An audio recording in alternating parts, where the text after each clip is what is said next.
ප්‍රධාන ප්‍රවෘත්තියක් කළුතර වෙඩි තැබීම. කළුතර වස්කඩුව ප්‍රදේශයේදී පුද්ගලයෙකු ඝාතනය කිරීමට යොදාගත් යතුරු පැදිය බණ්ඩාරගම ප්‍රදේශයෙන් සොයාගෙන තිබේ.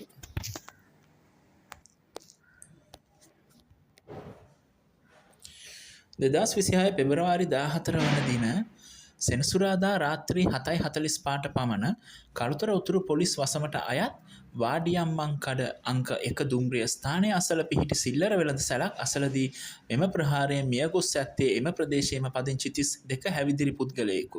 ඔහු වෙළඳ සැලක් පවත්වාගෙන ගිය අයෙකු බවද වාර්තා වේ. යතුරු පැදියකින් පැමිණි හඳුනා අනුගත් තුවක්කුවකු විසින් මිලිමීටර් 9 මිලිමීටර් වර්ගයේ පිස්තෝලයකින් මෙම වෙඩි තැබීම සිදු කර ඇත.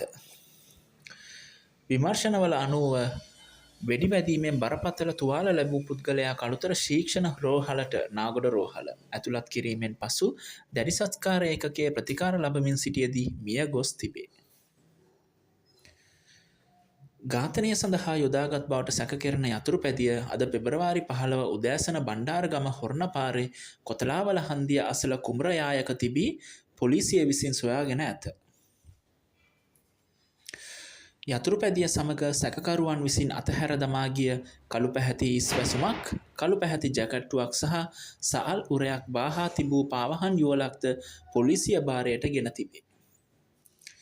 මෙම වෙඩි තැබීම සංවිධානාත්මක අපරාධ කල්ලි දෙකක් අතර පවතින ගැටුමක ප්‍රතිඵලයක් බවට පොලිසිය මූලික විමර්ශනවලදී අනාවරණය කරගෙන ඇත. සැකකරුවන් අත්අඩංගුවට ගැනීම සඳහා කළුතර උතුරු පොලිසිය සහ කළුතර කොට්ටාශ අපරාධ විමර්ශන අංශය ඇතුළු විශේෂ පොලිස් කණ්ඩායම 4ක් හෝ ඇතැම් වාර්තා 90 කණ්ඩායම් 8ක් විමර්ශනය සඳහා යොදවා ඇත. ස්තුතියි.